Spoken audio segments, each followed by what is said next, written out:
Gale Banks. Gale Banks. Gale Banks. Gale Banks. Gale Banks. To call Gale Banks an engineer would be an understatement. This is Speed School with Gale Banks. School has begun.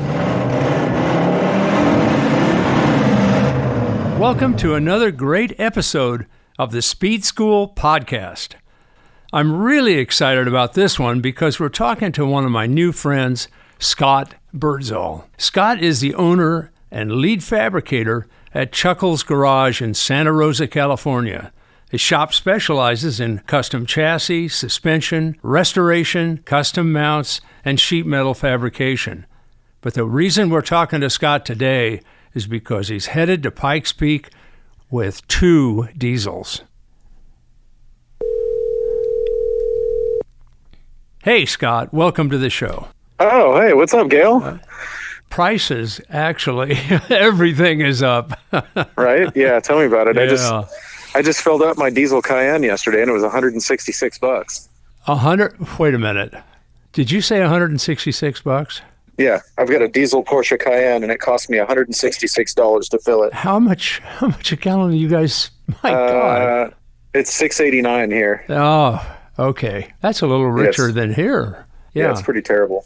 Before we jump into Pikes Peak and your racers, you got to bring us up to speed on Chuckles Garage. First of all, where did the name come from? The name Chuckles Garage is named after my dad. His name was Charles. All his friends called him Chuck. And while he was a police officer, his nickname was Chuckles. That was also his that was also his CB handle. So he passed in 2005, and I started the shop a couple years after that, and so I named the shop. This is in honor. Yep. So you might say call sign Chuckles, huh? Call sign Chuckles. Yeah. My dad was a cop as well. Oh, that's awesome. Yeah, my dad was a career policeman in Ontario, California, and then also in Fort Bragg, California. Really, Ontario? Mm-hmm. Did you grow up down here then? I grew up in Fort Bragg. You grew up in Fort Bragg.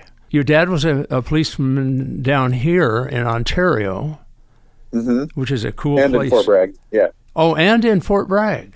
Yeah. Oh, so his change in police departments take the family to Fort Bragg? Yes. He moved here, late 60s. Got it. To Fort Bragg. Yeah. And then brought his family with him, and then I came along in the mid-70s. Got it. Well, now we've tracked you all the way to Fort Bragg and ultimately to Santa Rosa. Back to my birth. I hear you had quite a house fire a few years ago. Yeah. In 2017, the fires came through and burned up, pretty much everything I owned. We got out by the skin of our teeth. Wow. So go ahead. The only thing that survived was my race truck, Old Smokey, and that's because it was somewhere else. Got it. I'm not a big fan of fire, and it seems to be happening every year here now. So. Yeah, we get them down here too. It's pretty serious. Eventually, I'll talk my wife out of living here. So, let me ask you this: we've tied Old Smokey to a remote location when the fire went through your house, and I assume your shop. It got close to the shop. Didn't get the shop. Thank God. Oh, yeah. I understand you lost a few really amazing cars in that fire. I had my 62 Buick Wildcat that I've had since I was, basically in college. That burned up, and it was fully restored. All I had to do was put the starter in it. Oh my God. And then I had a perfect Lexus SC300. That thing burned up. And then I had the world's cleanest second-gen Dodge Dually 2-wheel drive. It was slammed. It was gorgeous. And I lost that in it, too. So Jesus. It sucked. And I assume that Dually had a Cummins in it. Yeah, it had P-pump Cummins, 70,000 miles on it. It didn't have a scratch. Cherry. It was an old man's baby, and I got it, and it just, that sucked. I wish I still had that truck. So Old Smokey, I'm curious about that.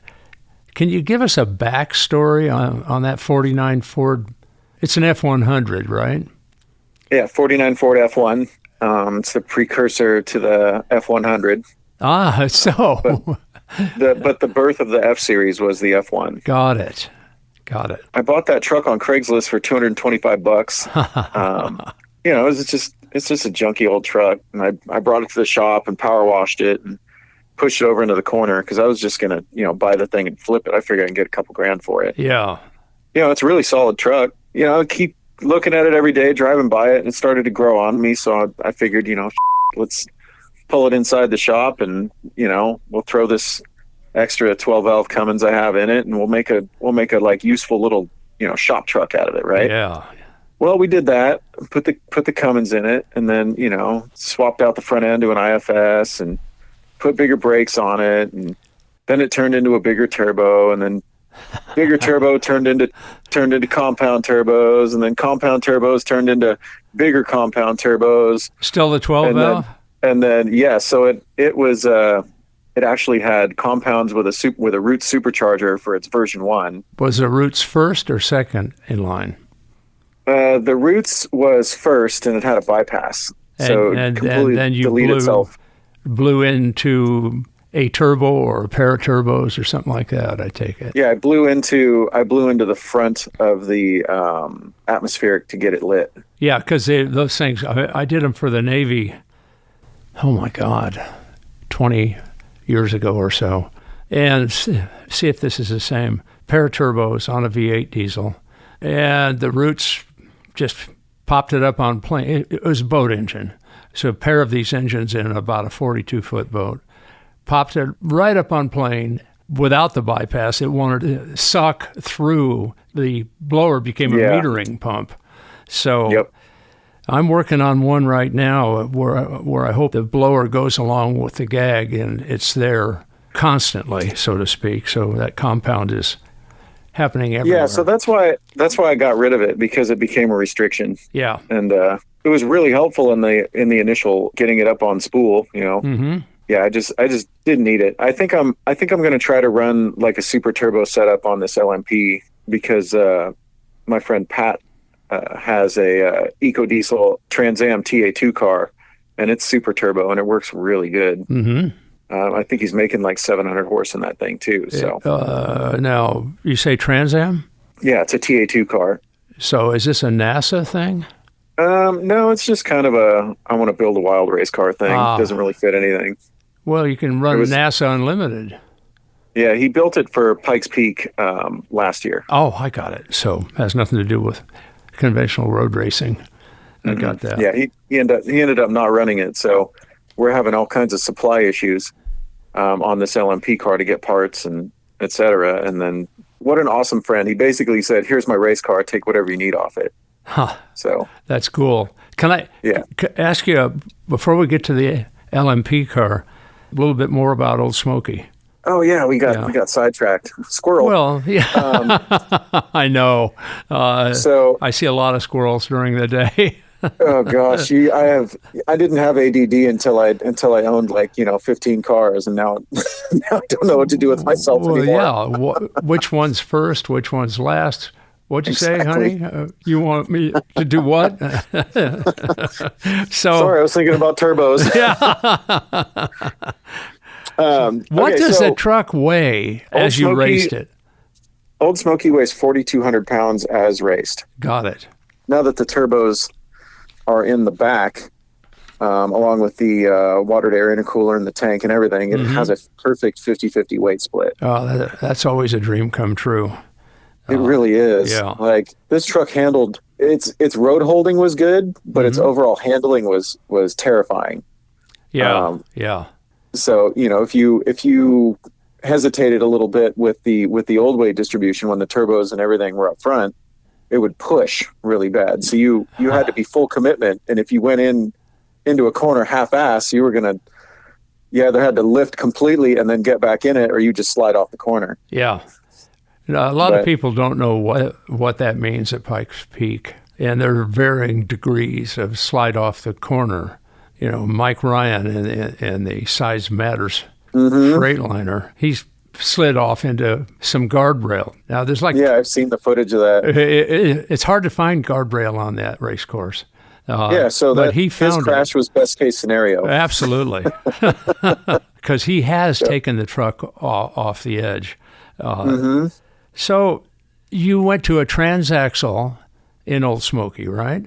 The LMP car is a transaxle. Smokey has automatic transmission that's sequentially shifted. Yeah. Built by ATS, and then it feeds an RTS 1000 quick change in the back.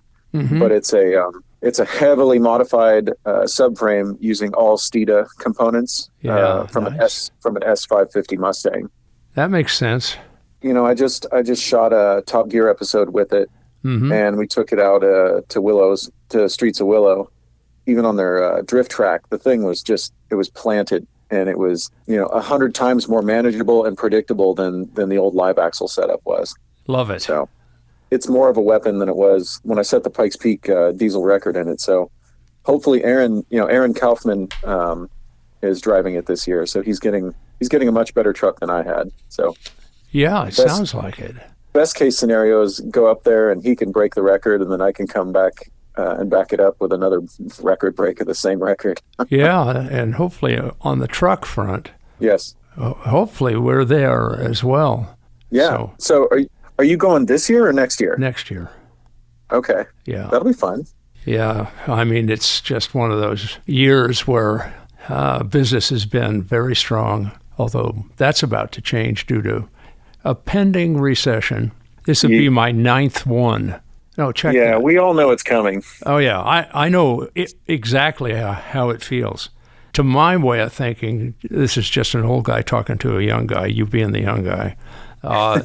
Thank you. You sure as hell not 80 this year. I got kids calling me Boomer on YouTube, so you call me young man feels good. Boomer, I love it. That's kind of a cool nickname, If it didn't mean old, it'd be even more cool. So here's what happens in a recession. This is when everybody goes to sleep. Oh, we're going to fail. It's not going to be a good thing. We're going to have to cut back, et cetera, et cetera. I've never looked at a recession that way. Seize the day. Yep. Go after it. Your business will fail if you have that other mentality. Yeah. Well, okay, I'll take a piece of that. I mean, you just go out and make it happen. Keep developing your art form, your products. So here we go again. For us, it's kind of different because we've always had a military component. We're making engines for somebody, which I first did a couple turbo big block Chevys for the Navy. Clear back. When were you born? It's 1973. Okay, you were 3 years old. Yeah, a pair of, these are gasoline burning, of course. I didn't touch diesel until prototypes that were sent to us for a marine evaluation in 1978. Those 6.2 engines. They came out in the pickup trucks in 82 year model. Yeah, those things sure were long in the tooth. I mean, they didn't use those in the Humvees, a variant of it. Well, for a long time? They came out in 82. The Humvee was being developed then. I think they became what you call A0, the short run first production, be 85, 86, and it was like a 7,800 pound vehicle, cloth doors, all that today, and very soon. Schwarzenegger showed up with a couple of them and wanted them to go faster. So we'd already done a 6.2 turbo system in late 81 for the new trucks. I remember being a kid and seeing the Banks sticker on all the IDI diesels and the Chevys where I grew up at Fort Bragg. Yeah, that's the beginning of the diesel aftermarket right there.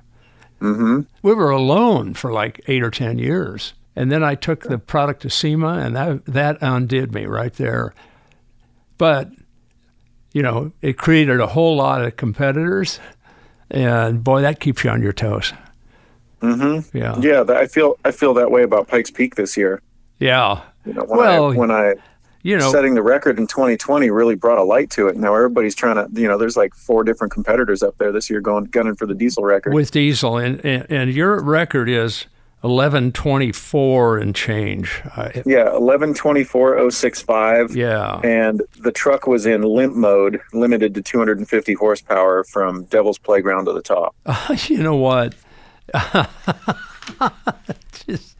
That's where you really need it. And so going from like 12, Devil's Playground, 12.8 to the finish line, 14.110. And I don't know, that's another, it's like 3 miles, a little more than 3 miles from there to the finish line. But man, you're going up in elevation like a son of a gun. I mean, the average grade on the 12.42 miles is 7.2%. That's the average. It's the most taxing on your vehicle, that last third of the race there. And the thing I like about it is there's some great areas for really arcing the engine on, pushing down that loud pedal and kind of keeping it there. And and there you are with 250 horsepower. Holy God. What would your number be? I'm sure you dream of low tens. I think it would have been in the mid to low tens. Yeah. I mean, that's a huge difference in power, and you can't, like the upper section is not a momentum. You can't run a momentum car up there. Mm-hmm. So it was just like, if you watch my full run on YouTube, you can see me right when I cross the starting line for practice at Devil's Playground. Yes. Where that is, I'm like, you can audibly hear the engine making way less power. I'm just throwing my hands up like the rest of the way. I'm so upset. So you're in some W's up there. So I was 100% positive that there's no way in hell that I had broken the record. And then I got to the top and everybody kept asking me, do you want to know your time? Do you want to know your time? And I'm like, no. I was like, no, don't tell me. I was in such a bad mood. Oh my God. And then the radio. We usually call that pissed. The radio host that was interviewing me told me I broke the record and I just lost my mind. Yeah. Pikes Peak is like that. So give me your history at Pikes Peak. And for the listeners, I'd like to fill in something here, a little background on Pikes Peak. For years, it was all dirt. And when I first met the Unsers, which is way the hell back, it was all dirt. And kicking the tail out was something that just happened. And first time I ran up there, only 4 miles or so remained as dirt. It's 12.42 miles. It's 156 turns. The really arduous section is called the W's, which is lots of 180-degree turns. I mean, you're going up the face of a mountain. That's where you lost power, was in the W's, it sounds like. Mm-hmm. Yeah. So, and the altitude gain is close to a mile. In 12.42 miles, that's a hell of a grade. And then you can have sunshine at the start and snowing at the top, or raining. And when it rains, DG, decomposes granite, washes across the road. So you got marbles. It's just terrible. Tell me about your experiences up there leading up to the record. The first year I went was 2018. And, totally unprepared, of course, just like every other rookie there. You have no idea what you're up against until you get there and you see it. I took a rental car up the mountain, and I'm scared of heights. Like, I do not like heights at all. Oh, this is perfect. This is wonderful. Yeah, so just don't look. Right. So I'm halfway up, and I'm past the tree line, and I'm thinking to myself, what am I doing? What have you done, Scott? Like, You've had such a good life. Why are you doing this to yourself? And I'm thinking to myself, man, how can I legitimately pull out and not have all my sponsors leave me? Yeah. So I just thought, you know what, you got to suck it down. You committed to this. You got to do it. And I started driving, a little more spirit into the rental car, and I kind of desensitized myself. And I'm like, okay, I got it. And I got in the truck and I practiced and I started, and I feel like I got too comfortable too fast. and then I chucked the truck right off of Engineers Corner into the trees and into the embankment, and God, hurt myself pretty bad. Thank God there's, when you get above the tree line, I mean, bottomless pit, wherever. I mean, it just. Oh, yeah. No, so I'm thankful for two things. Most is the Hans device. Yes. And second is because it was over 70 Gs of instantaneous deceleration. It would have killed me. How many trees did you cut down? I think 3. Oh, man. But I'm also thankful that I went off down low because there was trees instead of cliffs. That's boulders. exactly what I was thinking. Yeah. I hobbled my way back to California. Bobby, my shop hand, and I put the truck back together in 8 days. Oh. And I brought it back for qualifying and did pretty well. Mm-hmm. And then on my last run of qualifying for the day, the engine started knocking. Oh. And we didn't have a spare. So yeah. I ended up going home. Didn't get to go do the race. 2019 was cool. Set the fastest diesel, lower section ever. Mm-hmm. And then it rained, and during the race, and so I was only able to run up to Glen Cove. And then 2020 was like the magic year, but it was also literally everything went wrong. We blew up 2 engines. We had another competitor go in my car and flip some switches, and he got in a lot of trouble for that, and it ended up hot seizing my brand new engine, the third engine. Hell? Yeah, right? Yeah, I won't say his name, but he knows who he is if he's listening. Oh, my God. Hot seize the thing, and this was a brand new Stage 2 Freedom Racing engines that was given to me by my sponsor, Lenny at Dynamite Diesel. Uh-huh.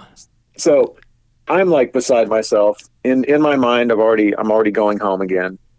And then, everyone stepped up and we pulled it into the shop.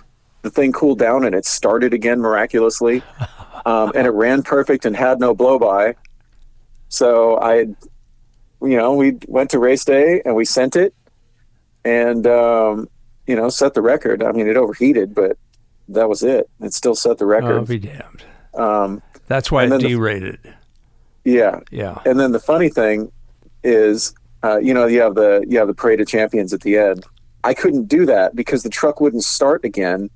Because during the run, one of the mounting bosses on the starter broke off, so the starter wasn't engaging anymore. So the truck, that was the one last start it had in it. Like right as we went and did the run. I'll be damned. Well, that's kind of cosmic, right? Yeah, all that adversity, and you set the record. Right? I know it was the most satisfying thing. It was amazing. So you're helped by many companies, but what's your relationship with Garrett? Is that a good, positive situation? Yeah, no, they're awesome. They're like one of my favorite sponsors. I actually do a lot of development work with them too. Good.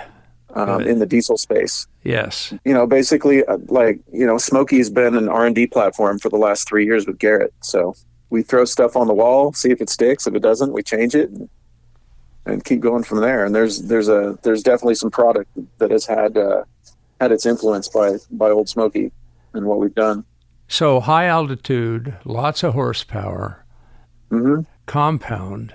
We actually detuned the truck at Pike's Peak just for reliability. So, well, you don't want to run a drag race setup at Pike's Peak, that's for sure. No. I've never been, even though I've run top fuel, I've never really been a drag race guy. Bonneville is at least 5 miles, wide open throttle. I always felt, and you probably feel the same, longer runs are harder. Yeah. So, this is keeping it alive, doing your job right as a driver, all of it. Yeah, instead of, 9 or 10 seconds, these diesels have to last on the drag strip. Like this thing's got to live 10, 11, 12 minutes at a time, multiple times, especially during practice and qualifying and all that. Like, yes. Pikes Peak isn't just one straight shot. Like you've got 2 weeks of just nothing but abuse and testing on your vehicle, and then you send it up the mountain. Yes. I'm really curious. I've got numerous defense contracts,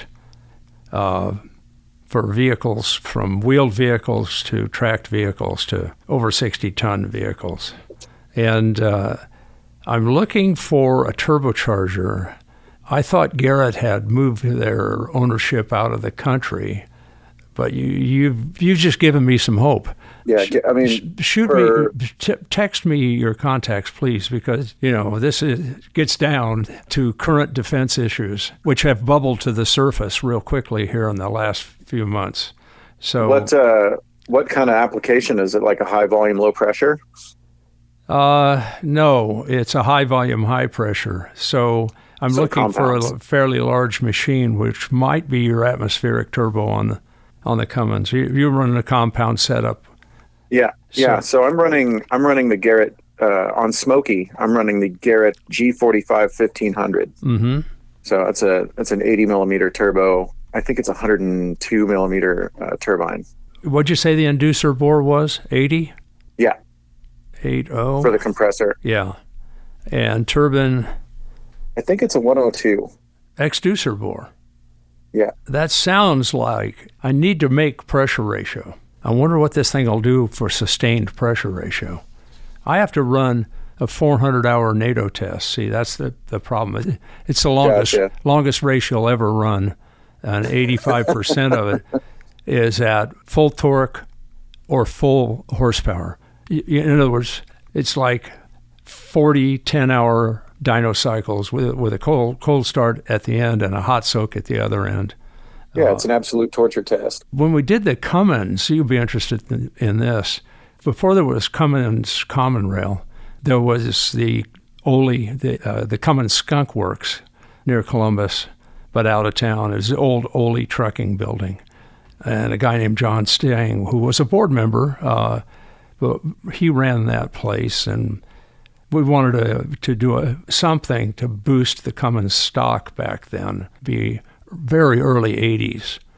So we decided to let me come back and talk to his staff one Friday at lunchtime and thereafter, and 102 people. So what came out of that was the first common rail to ever see the light of day, which we put in a Dakota, and we ran at Bonneville, and we still hold a 2:17 FIA world record. I think somebody's gone a little faster national record now. But I don't want to get into Bonneville because this isn't a Bonneville thing. That's actually one of my crew guys. That's Tim. Who has the 219? Well, he's 230 and some change now. Now, engine displacement. This was with a 5.9. Yeah. That brings you right 5.9. to, I think that brings you, if it's a 6.7, it's probably one category up. I don't have the displacement numbers in front of me, but nonetheless, it should be 230 something.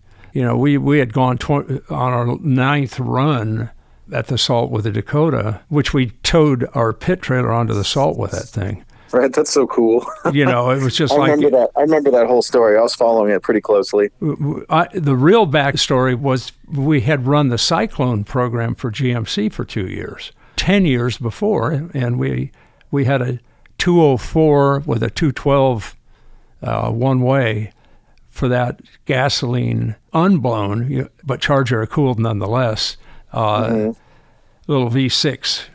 And I went, that thing's a trailer queen. It couldn't tow anything as a pickup truck. What the hell? So we decided the parachute would be attached to the drawbar of the hitch. It was cool.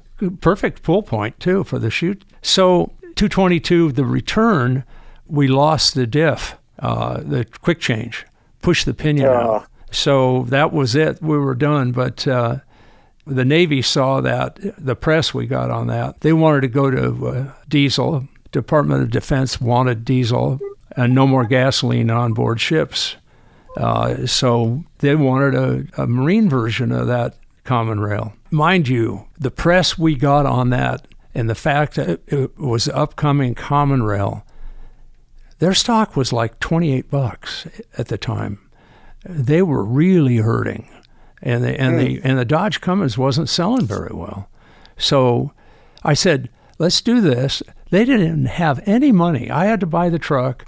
They gave me used dyno engines, a prototype engine. They put a bit HX40 on it and made 400 horsepower and gave it a pat on the ass and shipped it out here. And we found another 335. When we ran, it was 735 horsepower.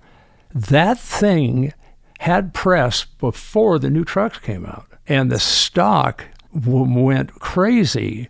So we took the truck to every manufacturing point that Cummins has in the United States. I mean, literally, we toured it all around.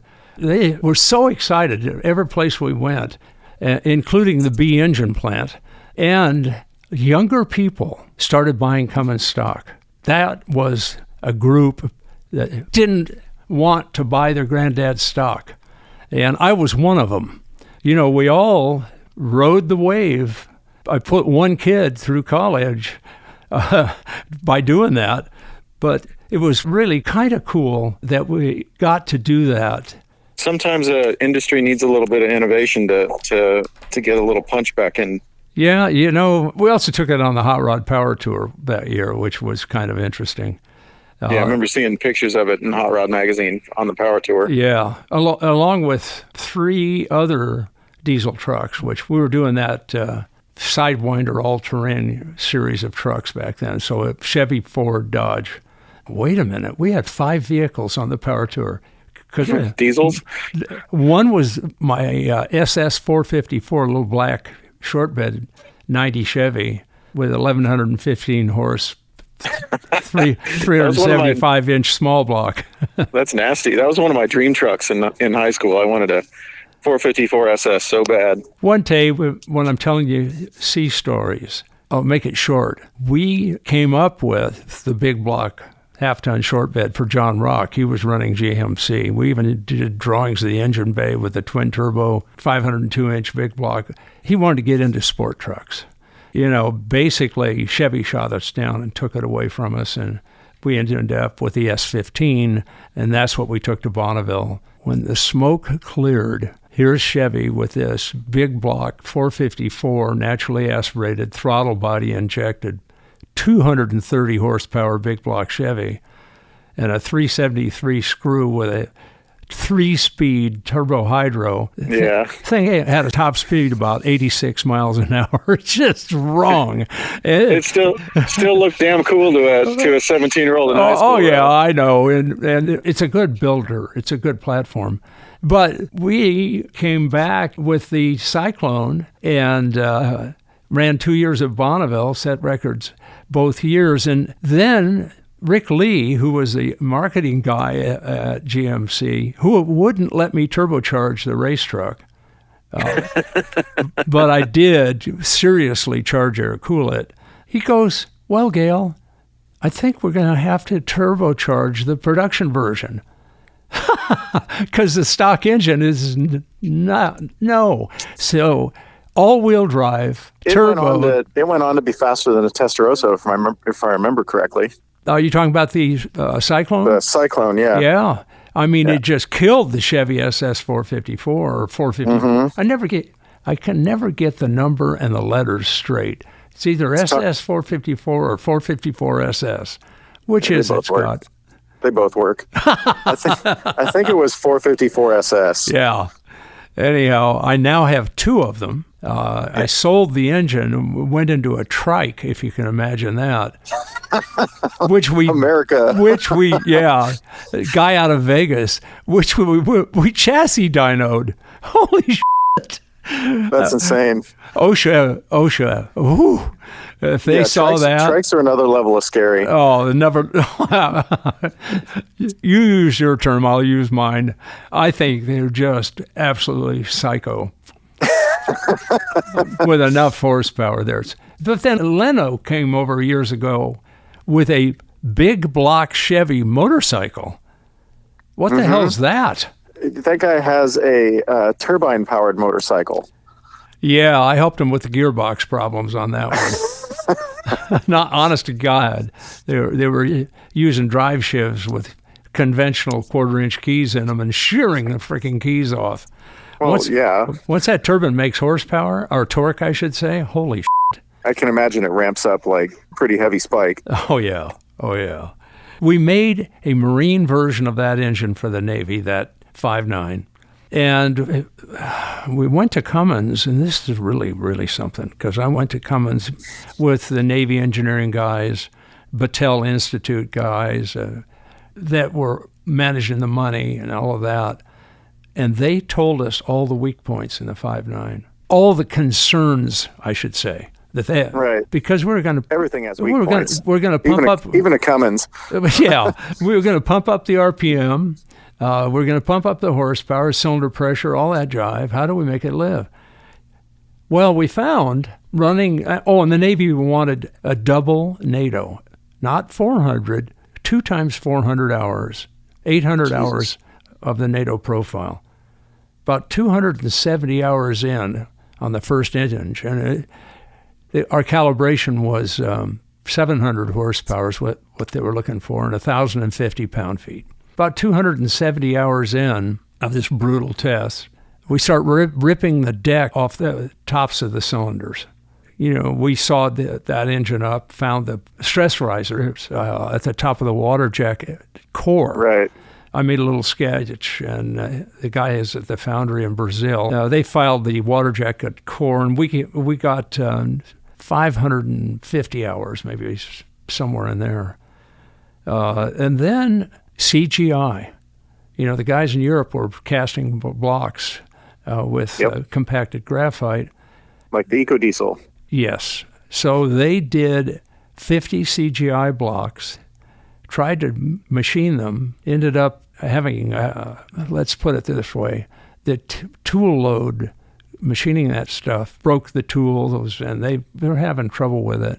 I've got 2 of those blocks still, those 2 that they scrapped. All I have to do is overbore them, and never have.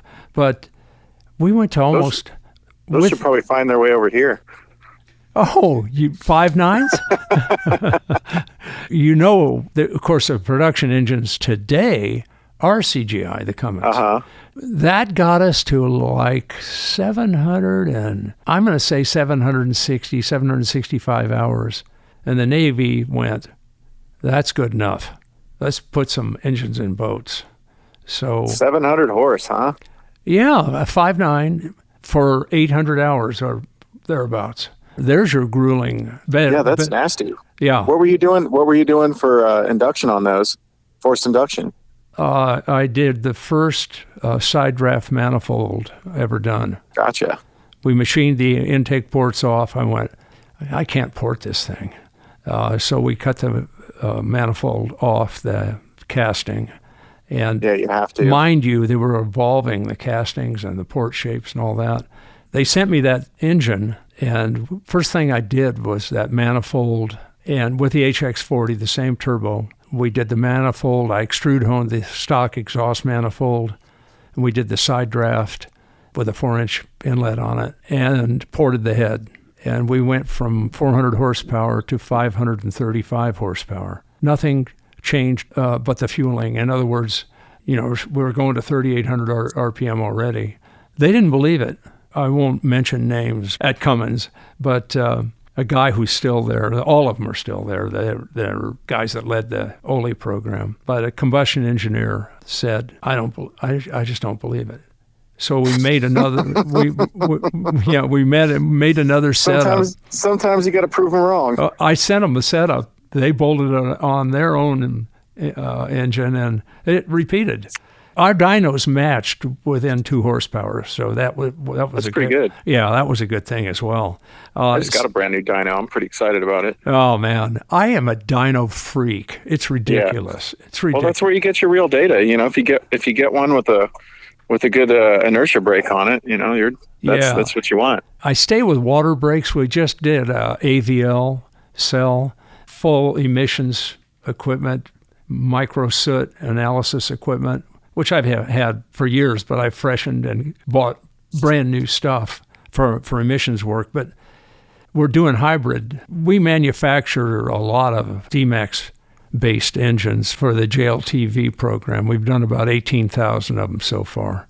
That's it? That's 18,000 engines? Last year we did like 5,100 engines. My God. We semi-build them at D-Max. I did too. We semi-build the engines at D-Max. The lower crankcase and all that is us, and flywheel housing is us, and vibration dam. We pull so much horsepower off the nose of the crank. It's amazing. Anyhow, back to your Cummins. I completely understand why you went Cummins, why you're a Cummins fan. Those things are absolutely rugged. Yeah, they're tough. The only thing Cummins becomes my competitor when it comes to these military things. Honestly. Cat as well. I couldn't fit anything but an inline six in Old Smokey. The engine bay's narrow.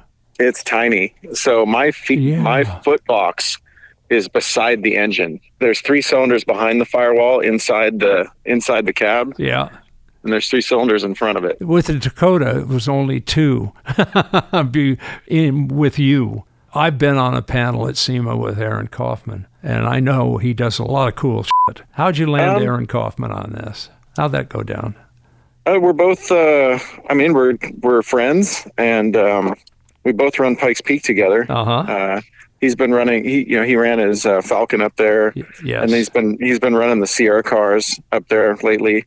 I didn't want Smokey not to be at Pike's Peak this year. Yes, I like having it there. Smokey's still my baby, and the fans really like Old Smokey. So I just I thought, man, who's gonna be someone that would respect my truck, understand like the blood, sweat, and tears and love that are in this thing.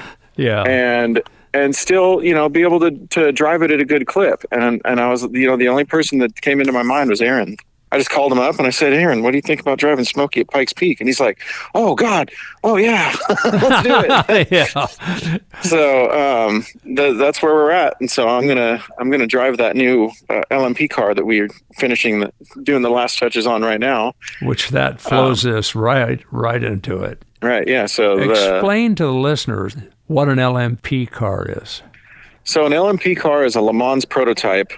It's a flat bottom LeMans Prototype racer. It basically looks like it's a flat downforce car. It's just it's basically an upside down wing with 4 wheels on it. So you could drive it on the ceiling. Yeah. If you have enough velocity. Yeah, this car at 140 will drive upside down. Yep. There it is. That's downforce, man. Yeah. So and then we chose the VM Motori EcoDiesel for it because it's compact, light, and you can make 700 horsepower reliably in them. Yeah, this is something before they were in Jeep product, we were representing and still represent VM Motori, and we're doing a hybrid with that engine. Currently, Ooh. Yeah, I know. If you think your 600 or 700 horsepower is good, hybrid the mother. I mean, so we need to talk more about this. Yeah, because this is the next step for that LMP car. So a hybrid system on this would make it a little heavier, but I don't really care. It would give you some torque fill. Yeah, it would definitely give me that boot out of the W's, that's for sure. Yeah, it would become kind of maybe a powertrain problem after the motor generator unit. So I'm running a 6XD full billet sequential in this thing, and these things, they're in 3,000 horsepower pro mods. Oh yeah, those guys, they're in Charlotte, I believe. They are wicked savvy transmission guys. Mm-hmm. I mean, that's why I chose them.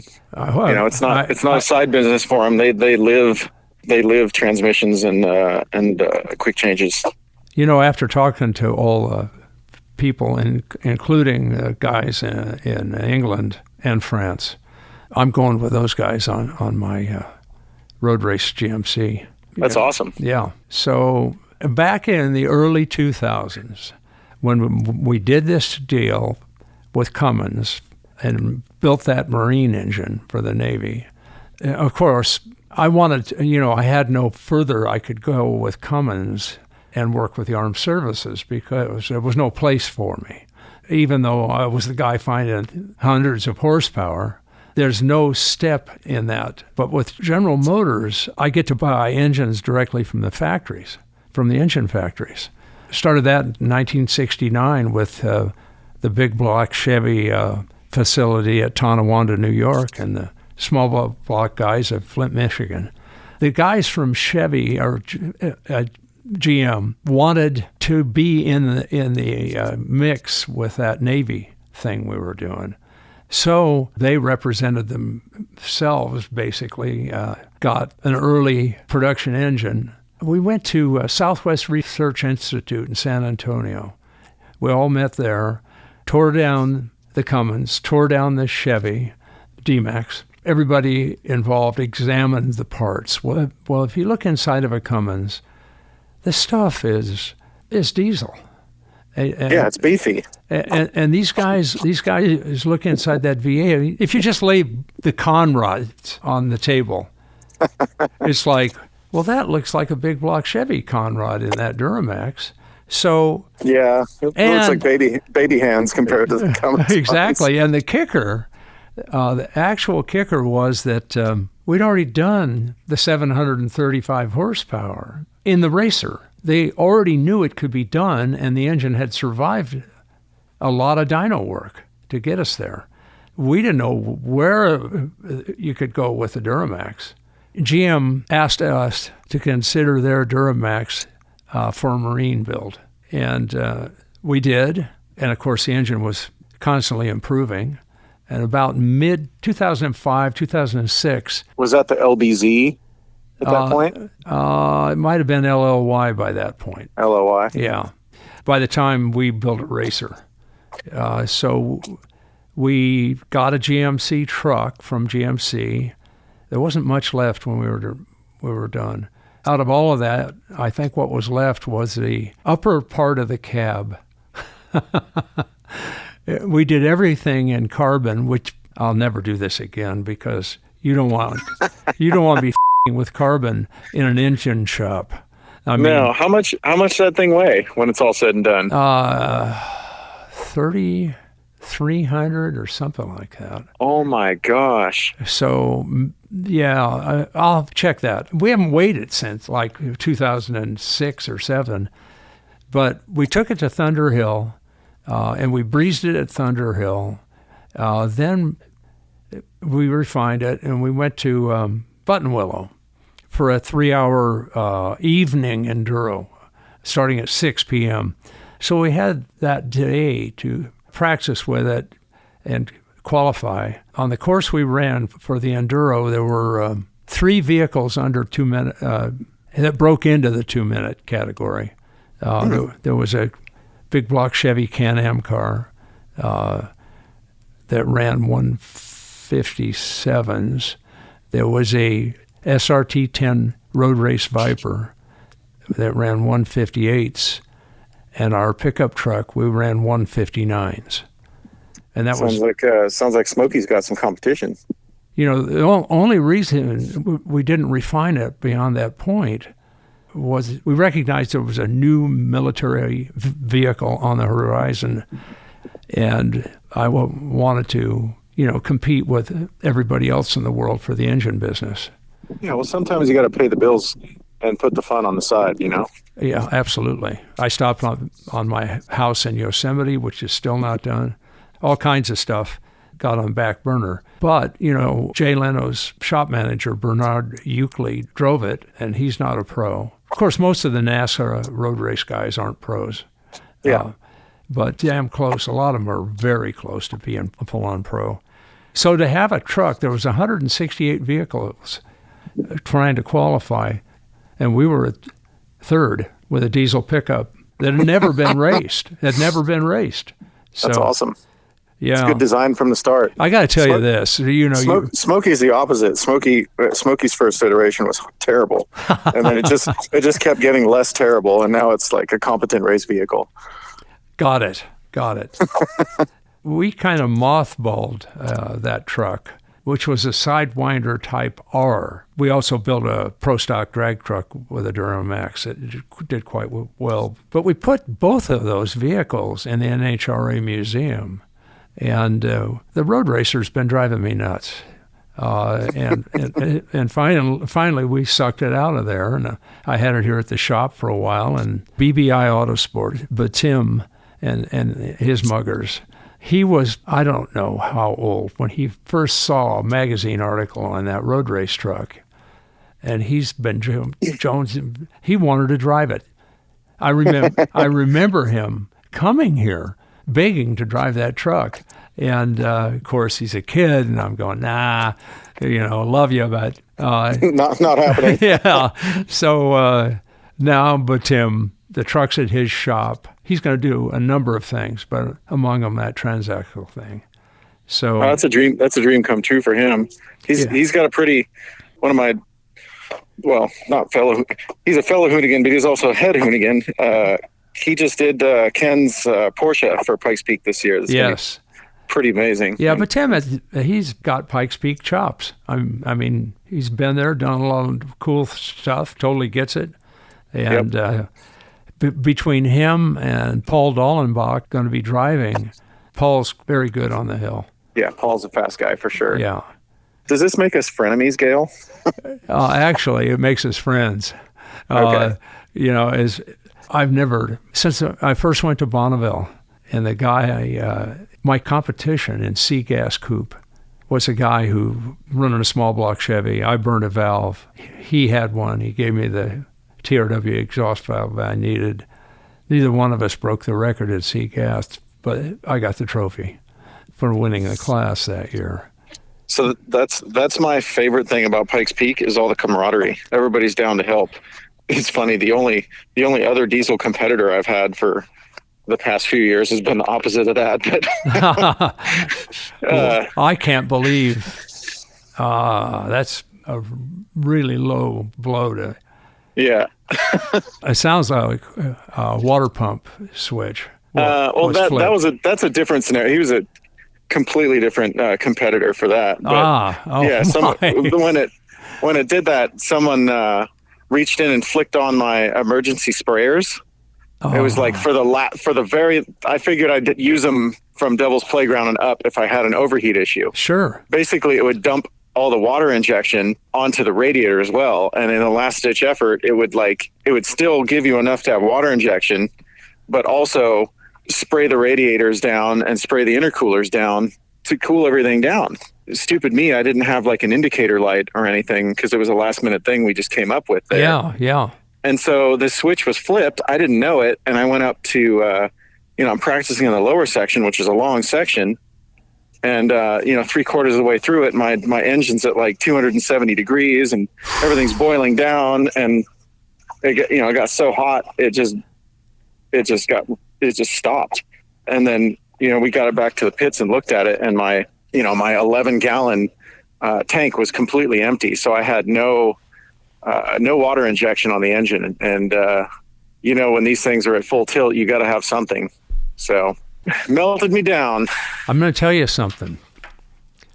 If you can carry enough water on the Freightliner, which would be back in 2013 or so, we fogged the engine cooling radiator, the charge air cooler, and the brake hats. He didn't lose his brakes again. He lost his brakes going uphill and went into the guardrail. That's what happened.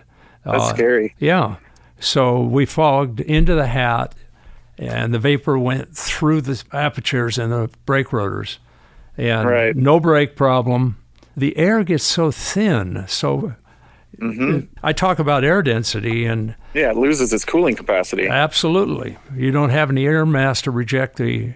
Nope. Well, you got about 40% less air mass. That's a big difference when you're already threading the needle, So we ran the fog nozzles all the way up, and we water injected. We had 3 water tanks on that thing. I get a lot of diesel guys saying, "Oh, why didn't you run water methanol? You're an idiot for just running water." Well, if I run methanol, it becomes a non-diesel powered vehicle. For the record, you cannot run nitrous, you can't run methanol. You can run water. Yeah. I think the issue with water meth is it changes the flame rate. And the minute you turn it on, your timing is wrong. Everything is off. Yeah. So on our truck, our tune compensates for that. So when like at sea level, I run water meth. I don't run just water. So, but the tune compensates for if the water meth is on or not. Yeah, absolutely. Have to. We're watching the cylinder pressure. Been doing that for 30 some years. This might be a tool for you ultimately too. Kistler makes a thing called a Chi box. We can do up to 8 cylinders. I'll have to look into that. Yeah. Yeah, because I monitor drive pressure, but we don't monitor cylinder pressure. Oh, cylinder pressure. Well, we don't either in racing. We do it in development.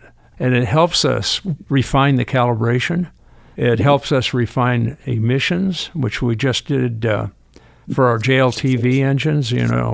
I think there's Belgium has ordered a few hundred trucks, and we made those engines Euro 3. That's pretty clean. It's pretty clean, real low on particulates too, and low on NOx with no emissions equipment.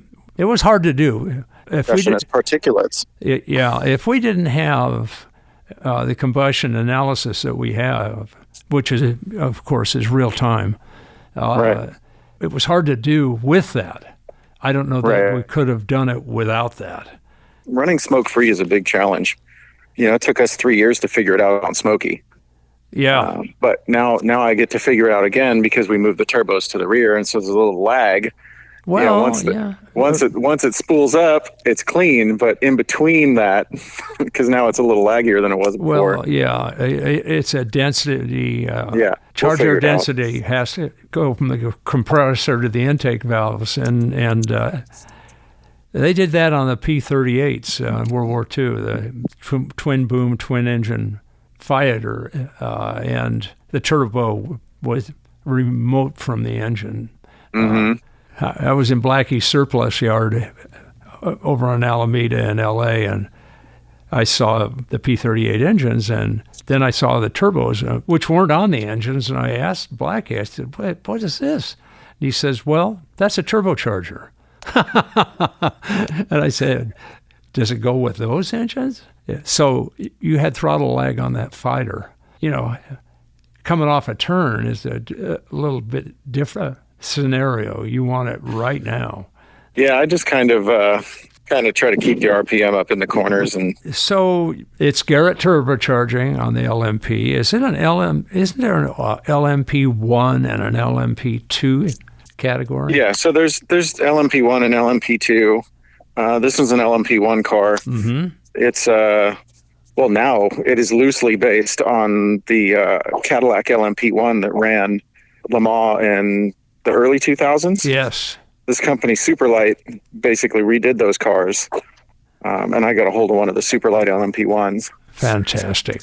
Cadillac did pretty well, as I recall. Yeah, I'm pretty sure they won Le Mans with that car. Mm-hmm. It's a really cool platform. You sit really far forward in it, which is a little intimidating, and it's got a really long tail.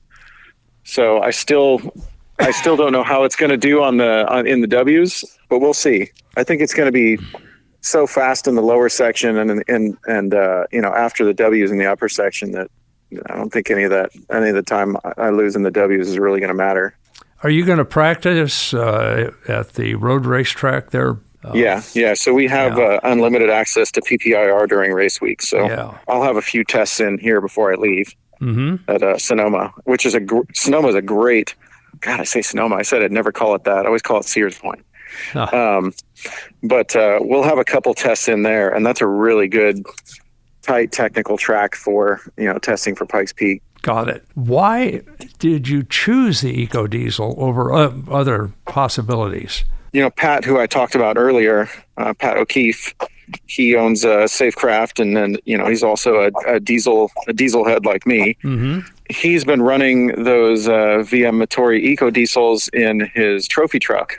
With success at 700 horsepower. Yes. And I also saw that you guys over there were messing with the EcoDiesel too, doing full engine packages. And so I figured these must be a good platform. Mm-hmm. Because before that I was I was eyeballing the ISB. Yes. And then I was also eyeballing the Porsche V6 because I have a Cayenne, and it's actually a really stout little motor. Yes, it is. But nobody makes anything for the Porsche engine, like nobody, and there's no support for it. So I'd be starting out with nothing. Mm-hmm. The Cummins is incredibly heavy for what it does. Yep. And so and then I saw the VM Motori in person, and it's so compact, and there's already an aftermarket for it, and there's people that make parts for it. You can buy the CP4s for it. You can buy the rods. Mm-hmm. And so I went to my engine partners, which is Freedom Racing Engines and Fleece Performance. Yep. And I said, "Hey, you want to build an EcoDiesel?" And they, get kind of a funny look, and they're like, "You know what? We have one of those at the shop. You can have it." So Freedom Racing Engines and Fleece, they put together this engine, did all their magic to the rotating assembly, put forged rods in it, built CP4, and then for the intake manifold, we used your guys' cast aluminum intake manifold for it to get rid of all the restriction of the butterflies and the fact that it was plastic and probably wouldn't take a lot of boost. Yeah, I totally agree with that assessment. So you've got a full race EcoDiesel at this point. I think you said 700 horsepower. I'd like to have it, capable of that. I'll probably turn it down to like 600 for Pikes Peak just to make sure there's some headroom there. Now we're talking about corrected to sea level numbers. Yes. And when you go to the top of Pikes Peak, you've lost about 42% of the air density. It really depends on the temperature at the top. Yeah, it's the weather too. Yeah. If it's cold up there, it's going to be a little more dense. It's like a 35 to 40 degree swing, I feel like, up there. Yep. And you got to have immaculate turbocharging to make up the loss in density. Your overall pressure ratio has to be something to behold. Yeah, and there has to be a lot of headroom in it too. Not only does it have to work on the bottom, but it's got to work on the top with 40% less density to make the same power. Yeah, that's why I partnered up with Dallenbach in his open wheel Pikes Peak effort back in I think 11 and 12. So thank you for the plug on the Banks intake manifold. No problem. We did that because we built a military version of that engine about 2 years before it was in pickup trucks. And it's an all-wheel drive, all-wheel steer vehicle that the Marine breachers use, and it fits into a V22 Osprey. So it's but it's EcoDiesel-powered? Oh, yeah. That's cool. That's the first. John Luca, who was the chief engineer there, is still there, thank God, because we're cranking up that engine again for the hybrid. So here's what's really kind of cool. We'll probably already have castings to, your freight train, the motor generator right behind the engine. So you have what's called a P1 or P2. P2 means you can declutch it from the engine and just run pure electric. We have to have a discussion. Yeah, I think it would be a length issue in the LMP car. If it added the length, I'd be out of luck. Yeah, God bless America. Well, there's other ways to do it, and that has to do with driving, if you will, a motorized axle, and then you keep the powertrain length the same. Right. That's what we need to do. Even with the EcoDiesel being so compact, by the time this thing has a quick change and the 6XD transmission on it, we didn't lengthen the chassis, but we lengthened the tail of the car 8 inches to fit it in there. Oh my. So. Yeah, I got it, because it goes behind the axle center line. Yeah. A little more. But it's kind of a benefit, though, because it pushed the wing out into cleaner air. Yeah. The wing was set for, FIA regulations of where the length of the car, et cetera, et cetera, et cetera. Yes. And now there's no rules, so I can hang that thing out wherever I want to. Which gives you more plant on the rear axle, I would say. Yes, sir. You want that. With 900 pound-feet of torque, yes. So you definitely do. Roman Dumas did an all-electric Volkswagen, in 2018, I think it was, and went up the hill in 757. Yeah, insane. Yeah, that is insane. That's a megabuck development project and a world-class rally driver. They checked all the boxes for that effort, zero budget or zero budget limit. Yeah. He's the best of the best up there. That guy is really fast. I want to see how close you can get to that. So do I. That's a curiosity right there. I mean, if you're in the 8s, it's going to be really good. I think with some development, I can get this car into the 8s. The problem is, a lot of people don't know that it's a toll road. So when you go up there to qualify, you get up at 2 a.m. Yep. Because they open the toll road, at 8 o'clock? Yeah, we got to be. We're usually off the mountain. I think at 8 or 9. Yeah, maybe they kick 9. us off.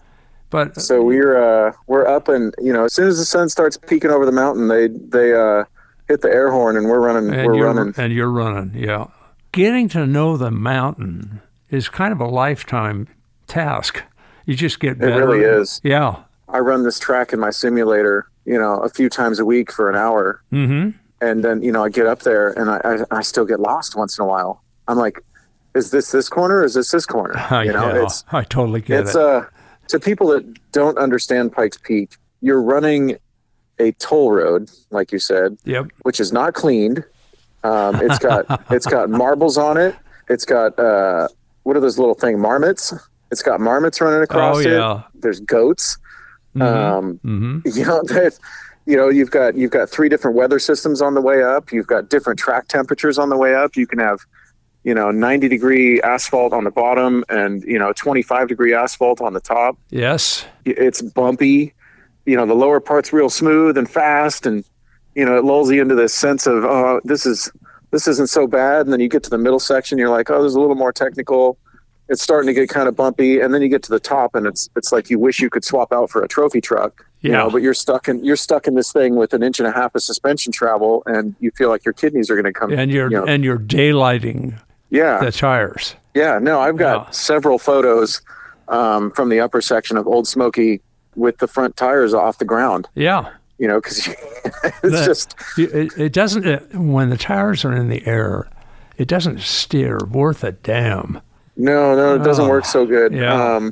Unfortunately, Randy found that out in 2020 in the Tesla when he went into bottomless pit, hit that bump, and he had no steering afterwards, and he just went right into the wall. Literally flew it. Yeah, it's just you can do that there. Like that's what I mean. You can't have a lapse of judgment anywhere on that track. Guys like Randy have been doing this, forever. That guy's a consummate professional, and anyone can make mistakes up there. No one's safe. Absolutely. Like you can't get lulled into being complacent up there. Because it's game over. And that's why it's such an attraction to me, because there's no way to be as hyper focused as running Pikes Peak. It's impossible. You best be. But on the other hand, I love road racing and I love going to the track, and it's completely ruined it for me. Because you go from not being able to make a mistake anywhere because you'll get smoked to having runoff and having hay bales and all these squishy things you can run into. Yes. And safety. It's to me, you feel invincible. To me, the Unknowns of Bonneville, if you're running, we ran a project called Teague Welsh Banks and a fuel streamliner, blown fuel streamliner. 432, I think, is the fastest that car went. That's nasty. But the unknown, the aero versus surface is, but nothing. To me, that's nothing compared to Pikes Peak. Absolutely. Yep. Pikes Peak is probably the most dangerous racing event in the world, without question. Yeah, well, I can tell you that. I've done a lot of sketchy things in my life, and Pikes Peak is it has me on my toes. I've ridden the Isle of Man on Mad Sunday, going as fast as I can, and it's not Pikes Peak is so much gnarlier. So we're going to be there rooting for you this year, and it's in June, right at the end of the month. I think it's June 27th. Yeah, June 27th. And the week leading up to it, of course, there's a lot of racers in town over at the road race track, PPIR. PPIR, yeah. And if you've never been to Pikes Peak, this might be a good year to go. If you can't make it, of course, I think they stream it as well. Yeah, you can stream that on the Mobile One Facebook. They've been doing that for the past couple of years. Yeah. It's pretty cool. And guys are using drones, so you get kind of overhead stuff. Yeah, they have tethered drones all the way up the mountain now. Pretty cool technology. Yeah, it is. Yeah, you used to have to rent a helicopter. They still have the copter. So that's added to the drone footage. Yeah, nothing's cooler than going up Pikes Peak too, and then you can see the shadow and hear the helicopter. You're like, there's a helicopter chasing me. This is so cool. Yeah. Well, you're doing something cool. Yeah.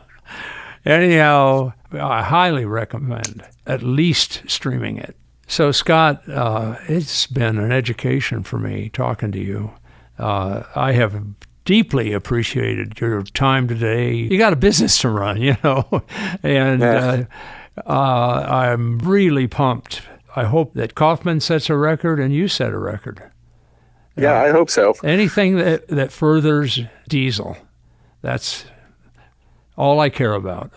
That's what we're here for. Yeah. Thanks for having me on. I really appreciate you taking the time to take out of your day to sit here and BS with me for a couple hours. Well, I got this producer here, Lightning. How dare you? That guy's trouble. You better watch out for him. Oh, I've known that for a very long time. All the best to you. And I hope to talk to you before you get to Pikes Peak. But if not, kick ass, man. I'll see you there. You got it. Later. Bye-bye. So I had a great time today with Scott, but it took a little bit more time than normal. So I won't be answering questions today, but I will next time. So email me your questions at askgale, Gale, @bankspower.com, and I'll see you next time. Be sure to subscribe for more episodes of Speed School with Gale Banks.